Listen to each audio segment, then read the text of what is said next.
The automatic doors of the VA clinic groaned as they slid open.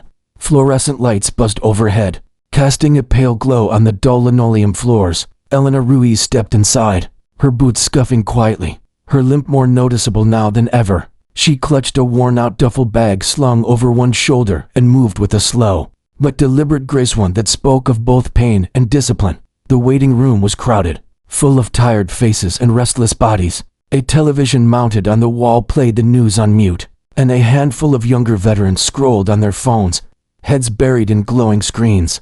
Elena approached the reception desk. The woman behind the glass didn't look up. Name, Ruiz, Elena, 9:30 appointment. The woman tapped her keyboard, yawned, and slid a laminated number across the counter. Take a seat.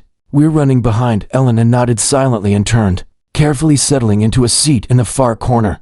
No one acknowledged her. She was used to that now. Nearby, a pair of young officers stood talking too loudly. They were both in clean army fatigues, medals shining, laughter sharp. One of them motioned subtly toward Elena. Man, these clinics are filled with washed-up soldiers. Half of them think they're still in battle. PTSD Central. The other laughed. Yeah, she looks like she's been through 5 wars and forgot to shower after any of them.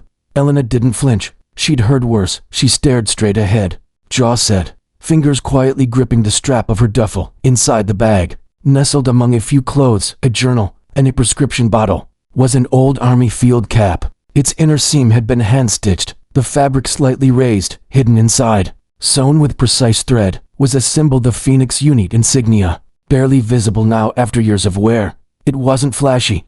It wasn't even official anymore. But to those who knew, it meant something big. She hadn't worn that patch in over a decade. The Phoenix Unit had been a ghost force, operating in the gray zones of conflict, missions without names, victories without credit. When it was disbanded, its members faded into the shadows, some by choice, others by force. Elena had chosen silence. She shifted her weight, knee aching sharply as she adjusted. Her leg hadn't healed properly after the 3rd deployment. They gave her a partial medical discharge and a box of paperwork. You did your duty, Sergeant Ruiz, they'd said. Thank you for your service. Then nothing. No debriefing. No therapy plan. No recognition. She rubbed her knee absent-mindedly and looked around. A young woman with crutches was struggling to fill out a form nearby. Elena got up slowly, walked over, and offered to hold her clipboard so she could sign. The woman gave her a grateful smile. Thanks, soldier. Elena chuckled faintly. Once, maybe. She returned to her seat, sinking back down. Her body protested every movement, but her face remained unreadable. People didn't see her anymore. Just a tired middle-aged woman in worn jeans and a faded hoodie. They didn't see the years she gave, the lives she saved, or the chaos she'd survived, and maybe that was fine. Maybe invisibility was a kind of armor, but still, something in her stirred. Something restless, not pride, no. She'd buried that long ago, but memory. Fragments of it, the desert, the gunfire, the lives clinging to her as she dragged them from burning wreckage. The brief eye contact with officers who never learned her name. The missions that disappeared into shredded paper and black ink. One day, she thought, one day, someone will remember. She reached down and gently adjusted the corner of the cap inside her bag, making sure the stitched emblem was still hidden just enough to be out of sight, but not out of reach. And across the base, behind closed doors, a visitor of high rank was about to arrive. A man who had once looked death in the eye and lived because of her. Only he didn't know it yet. Asterisk, the memories didn't come in a gentle stream. They hit like a sandstorm, sudden, chaotic, and hard to breathe through. Elena sat quietly in the waiting room, the clinic's dull hum fading as her mind drifted. Iraq, 2007. The air had tasted of heat and iron. In the distance, smoke twisted into the sky like dark fingers clawing at heaven. Her boots crunched over gravel, her uniform soaked with sweat and grit. Gunfire cracked across the barren horizon. They were already late. Contact at the north wall. Someone had shouted through the comms. Push forward, she'd commanded, without hesitation, her voice cutting through the chaos. She wasn't the highest-ranking soldier in the convoy that day. But when the captain froze, it was Elena who took charge. The situation was a disaster. A medical convoy had taken a wrong turn during a dust storm and landed straight into an ambush, near the edge of a village that didn't exist on the map. The extraction plan was vague. Reinforcements were miles out, communications were failing. But Elena Ruiz had always thrived in confusion. She moved like instinct, calculating every step, every angle. Under cover of an abandoned mud brick wall, she mapped out the approach. 2 of her own men had already gone down. She couldn't afford more. She led the breach herself, weaving between crumbling alleyways as bullets splintered stone. Behind her, 3 soldiers followed, young, terrified, trusting her more than any officer they'd ever known. Inside the makeshift shelter, 5 medics huddled behind overturned crates, one of them already unconscious. An RPG had cratered the side wall and blood was drying on the floor. She ordered triage on the spot, helped lift a collapsed ceiling beam off a pinned soldier, and then organized a staggered retreat, using flash grenades to blind the insurgents as they fled. She caught a bullet in her thigh on the way out. She never stopped running. They got out, all of them. Not a single fatality.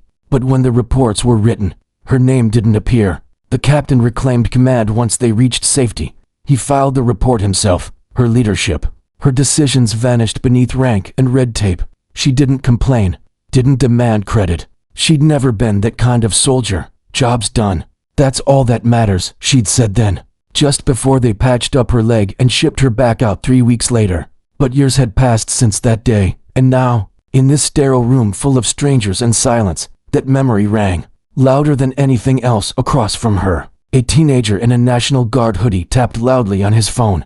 He looked bored, probably scrolling social media. Beside him, an older man with a prosthetic arm stared into space. None of them knew. None of them could imagine. Elena rubbed the side of her knee, feeling the scar through her jeans. The VA doctors had called it a clean recovery. They didn't ask how it happened. Her fingers brushed against the strap of her bag again, where the cap was hidden. Her Phoenix Unit insignia, the only proof that any of it had ever happened, remained carefully stitched into the lining.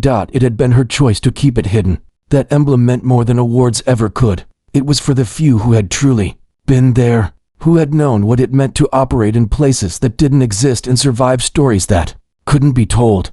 And yet, sometimes, she wondered if disappearing had been too easy, too final. A voice called out from the reception desk. Ruiz, Elena Ruiz. She stood slowly, the limp in her right leg acting up again.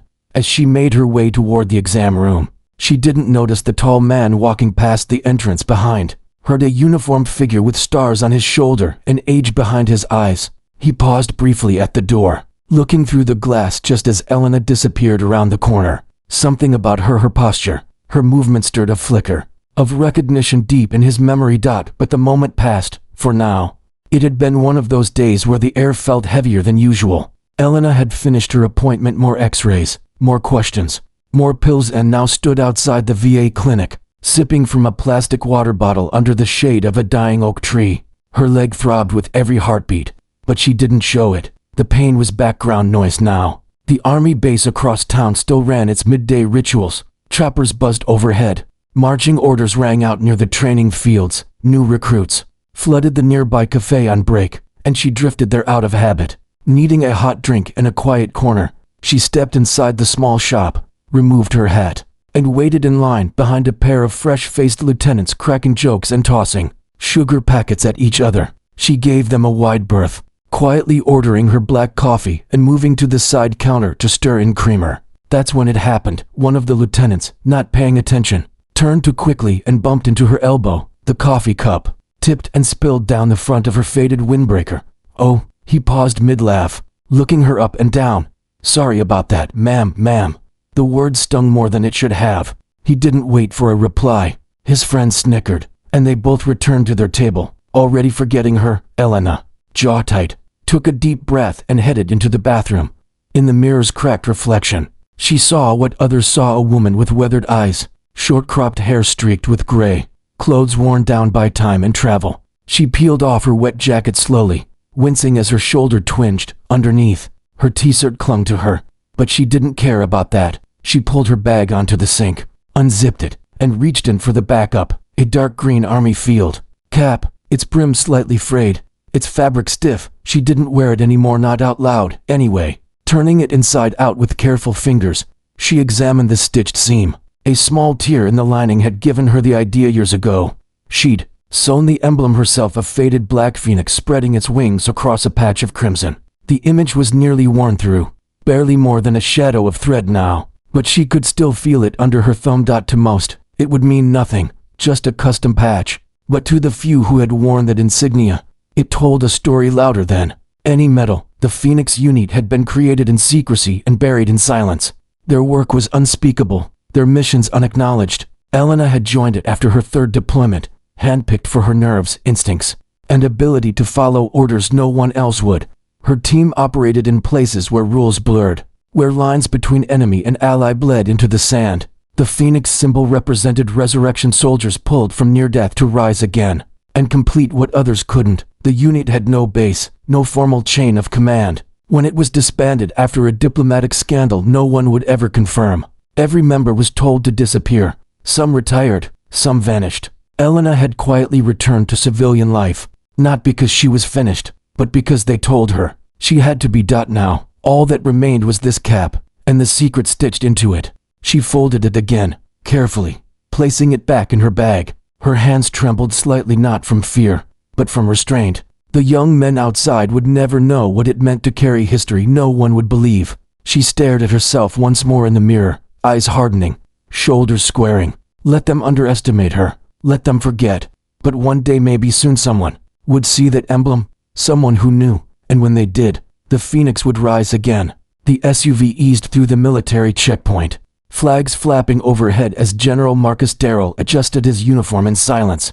He was scheduled to inspect cadet training exercises, deliver a morale speech, and cut a ribbon for the renovated simulation wing. Routine work for someone with 4 stars on his shoulder. But lately, routine had felt hollow. Something in him had changed after that visit to the VA clinic. He hadn't spoken to her, hadn't even gotten her name, but that brief glimpse of the woman in the corner, the unmistakable way she carried herself, had been gnawing at him ever since. The way she sat, alert but understated, the deliberate quiet of a soldier who had seen too much.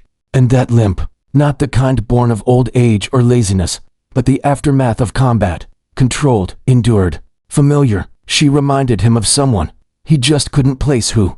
Inside the base cafe later that day, Darrell stopped by for a quick coffee before heading to the review field. His aide trailed him, rattling off logistics, but he wasn't listening. The cafe buzzed with off-duty soldiers. At the far side of the room, a young officer accidentally knocked over his drink, splashing coffee across the floor.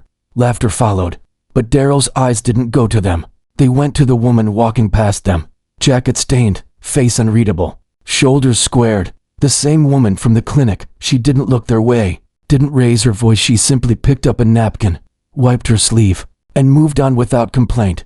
And that's when he saw it. As she adjusted her duffel bag, something caught the light just barely. The edge of a patch sewn on the inside seam of her field cap, exposed for only a second. Darrell's breath caught.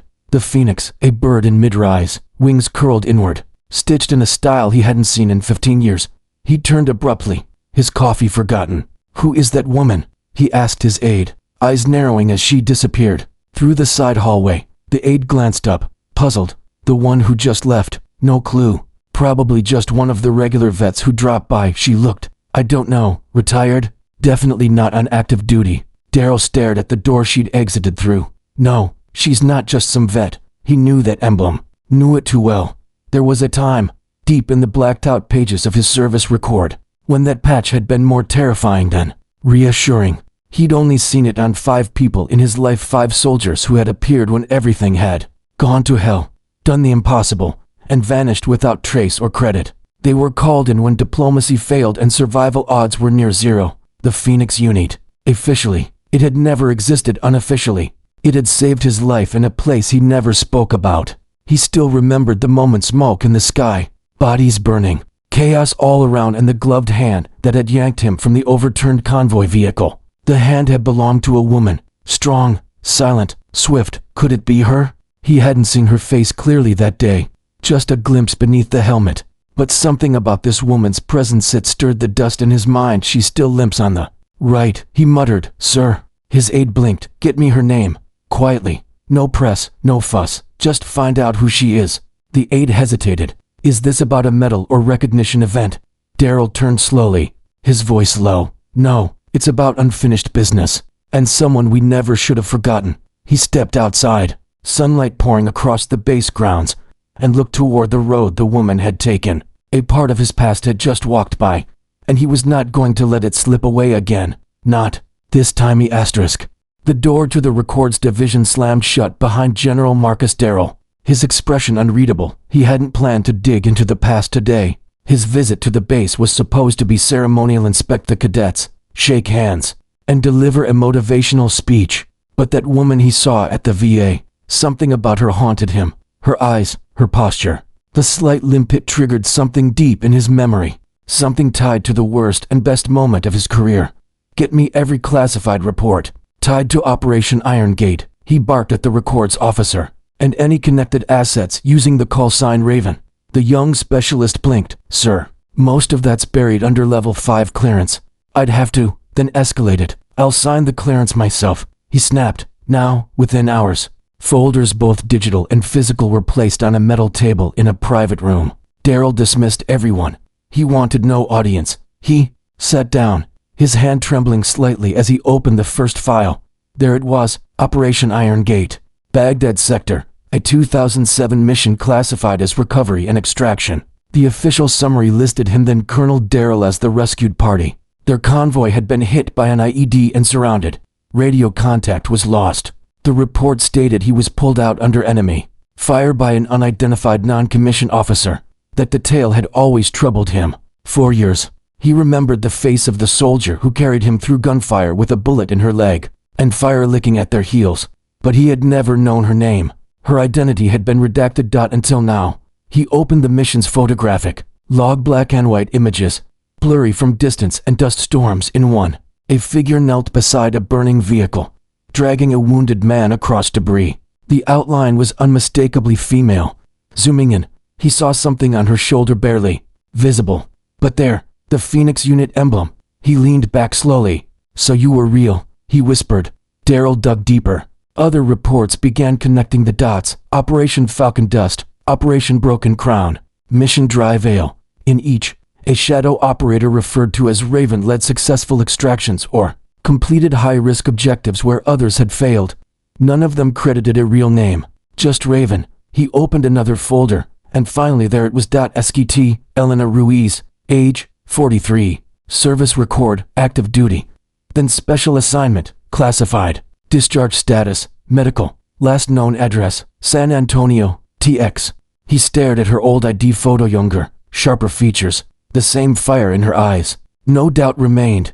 The woman at the VA clinic, the one they all dismissed, had been the invisible savior from his past. Anger simmered beneath his awe. Why had her name never been restored? Why had no one recognized her service? He knew why, of course. The higher the mission's clearance, the easier it was to bury its heroes. The Phoenix unit had been disbanded under political pressure. The Pentagon needed a scapegoat or silence, and Elena had given them both. Darrell stood, running a hand over his bald head. This couldn't stay buried, not anymore. He called his aide. I want a team on Skt, Elena Ruiz. Don't alarm her, just let me know where she is at all times. The aide hesitated. Sir, should I contact Army PR? Media? No, he said sharply. This isn't for press, not yet. First, I talk to her myself. He looked at her photo again, a mix of guilt and pride washing over him. She carried me out of hell and disappeared like smoke. That kind of soldier doesn't get forgotten. Not on my watch. He closed the file, but the story was just beginning to open. The next Thursday morning at the VA clinic felt no different than the others. Same long line at check-in, same buzzing lights, same faint smell of antiseptic and old carpet. Elena stood near the coffee machine in the corner, stirring powdered creamer into a paper cup, her mind already preparing for another appointment that would end in vague words and stronger medication. She didn't notice the black SUV pulling into the parking lot. General Marcus Darrell stepped out, crisp uniform catching the light. He ignored his aides, his driver, and the protocols that usually preceded a visit like this. He wasn't here on official business. This was personal. He walked straight through the entrance, earning confused glances from staff. Some stood, some stammered to greet him. He brushed past them all. In the waiting room, Elena heard the commotion but didn't turn around. She assumed it was some dignitary visiting a patient. None of it concerned her. Then she heard the voice, Sergeant Elena Ruiz. She froze. Not miss, not ma'am, not veteran, Sergeant. She turned slowly, Her eyes locked onto the man now standing before her, a broad-shouldered general, with silver at his temples and something unexpectedly soft in his gaze. It took her half a second to place him. The man she had dragged out of a blown-up Humvee, the one whose blood she still remembered on her gloves, older now, but unmistakable. She straightened unconsciously, a reflex from years long gone. Daryl gave her a long look, then raised his hand in a sharp salute. People turned to stare. A young receptionist dropped her clipboard. Silence filled the room. Elena didn't move. "You saved my life," Daryl said clearly. "I never forgot." She opened her mouth, but nothing came out. "I've spent the last week combing through redacted reports and security clearance-only files," he continued, stepping closer. "And I finally know who Raven really was." Her face twitched, just slightly, and her fingers tightened around her coffee cup. "You shouldn't have," she said quietly. "Some things are meant to stay buried." Daryl shook his head. "No, you let them erase your legacy. That's not humility. That's injustice," Elena exhaled. "I didn't do it for medals or attention. I did my job. That's all. And then you disappeared," he said, his voice softening. "You disappeared when you should have been honored." She looked away, the weight of years pressing against her chest. "Honor doesn't fix the nightmares, doesn't stop the pain. You don't get a parade for surviving things you can't talk about." He nodded slowly. "I understand. But sometimes the truth deserves light, even if you don't want the stage." She stared at him a moment longer, then asked, "So why now?" Daryl reached into his breast pocket and pulled out a photograph. It was the image he'd found her dragging him across scorched terrain, smoke rising behind them. He held it out gently. "Because heroes like you remind us why we wear these uniforms in the first place," he said. "And because the army owes you. At the very least, it owes you a name." She looked down at the photo. The memories rushed back again, but this time with less bitterness, less regret. "What do you want from me?" she asked. "I want to give you back what they stole," he said firmly. "Acknowledge your record, reissue your honors, restore the Phoenix unit's memory and yours." She hesitated, then gave a quiet nod. "I don't need fanfare," she murmured. "You won't get fanfare," Daryl replied. "Just truth," and a long overdue salute. As they walked out of the clinic together, the room remained silent. Nobody knew quite what they had just witnessed. But the old woman with the limp wasn't just a washed-up vet anymore. She was a soldier reborn. The invitation had come in a simple envelope. No military insignia, no announcement of rank, just a neatly folded note that read, "Private event, Tuesday, Honor Hall, Fort Braddock, 1300 hours. You deserve to be seen." MD Elena Ruiz stared at it for hours before deciding to go. She almost didn't. Something in her had grown used to the quiet, to fading behind the curtain. She wasn't sure she wanted to step back into the light, but part of her small, persistent said, maybe it was time. She arrived in a modest black blazer and clean jeans. No ribbons, no boots, just her. The security guard at the gate looked down at her ID, then back up at her face. He stood straighter. "Ma'am, it's an honor," she blinked, unsure how to respond, then simply nodded and moved on. Honor Hall wasn't large, but it had presence. Flags lined the walls, and portraits of heroes stared out from golden frames. Elena stepped inside and froze. Dozens of uniformed soldiers were standing, not chatting, not seated, standing at attention. They all turned to her, one by one. Their hands rose in salute. For a moment, she felt her knees weaken. She saw faces she remembered, older now, but familiar. The medic she pulled from that collapsed building in Mosul, the scout from the ambush at River Red, even a young recruit she'd once mentored, now a captain. General Daryl stood at the front, beside a single podium. His voice broke the silence. "Today, we honor a soldier whose service was buried not by failure, but by secrecy. A warrior who saved lives in shadows, carried burdens in silence, and never once asked for recognition." He gestured toward her. Esquitite Elena Ruiz, callsign Raven, served under the classified Phoenix unit for nearly 4 years.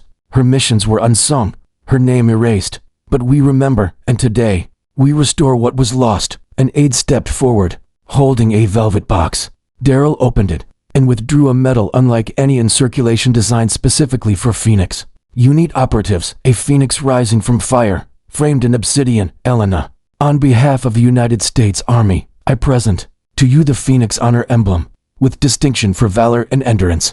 He stepped toward her and pinned it gently to her lapel. For a beat, Elena couldn't speak. The medal wasn't heavy, but the moment was. Her breath caught in her throat. She looked out at the crowd, at the quiet salutes, the respectful gazes, and something inside her finally softened. "I never expected this," she said quietly. "And I didn't come for applause. But thank you, not for the medal, for remembering, for proving I wasn't just a ghost in the system." There was no fanfare, no music, just silence, deep and honorable. As the ceremony closed, people approached. Her soldiers who had once followed her orders in war zones that didn't exist on paper. They shook her hand, hugged her, thanked her. One young woman approached last, eyes wide with admiration. "Ma'am, I studied your mission and training. We didn't know your name until now. You're a legend." Elena chuckled softly. Legends are just tired people who didn't quit. When she stepped outside into the afternoon sun, her steps felt lighter. The limp hadn't vanished, but it no longer defined her. She walked away with her shoulders back, not because she needed to prove anything, but because for the first time in years, the weight she carried wasn't just hers anymore. The emblem once hidden in her cap now glinted proudly on her chest. No longer a secret, and behind her, in that quiet hall, history had been rewritten not by politics or paperwork, but by truth. 3 months later, a new class of cadets marched through the east wing of Fort Braddock's training facility. The walls were freshly painted, their boots sharp and polished, minds brimming with ambition and nerves. As they were guided past the Hall of Legacy, a young woman named Private Collie Jensen slowed her step, her eyes catching on a framed photo that didn't match the others. Most portraits on the wall showed stern faces in full-dress uniform, medals gleaming, chests puffed, but this one was different. The woman in the frame wore a dark blazer and a quiet expression. Her stance was straight, but relaxed. There were no visible medals except one, a dark phoenix rising from flame, pinned to her left side. The plaque beneath it read, Esquitite Elena Ruiz, Raven, Phoenix Unit Operative, in service to silence, in honor through truth. Collie stared at it for a moment, then raised her hand. "Sergeant," she asked the instructor guiding them. "Who's that? I've never heard of her." The instructor, a weathered man with gray at his temples, turned and smiled. "Most people haven't," he said. "That's Elena Ruiz. She served in operations that aren't printed in textbooks. Missions buried deep to protect people like us. She was what we call a silent guardian, someone who worked in the places even the army doesn't like to admit exist." Collie's brows were upon. "What did she do?" "She saved lives, a lot of them, including the life of General Darrell himself," the group murmured. That name still carried weight. She never asked for medals, never spoke up for recognition. She carried her service like a burden, not a badge. But eventually, someone remembered. That's why she's here, so we don't forget again. Collie nodded slowly, something about the woman in the photo sinking into her skin. This wasn't a war hero built for speeches or TV interviews. She looked real, human. Later that evening, far from the base, Elena Ruiz sat in a small community hall in San Antonio. A group of female veterans surrounded her, laughing over coffee and worn photographs. A few younger women newly discharged listened as she shared old stories in her even, unpretentious tone.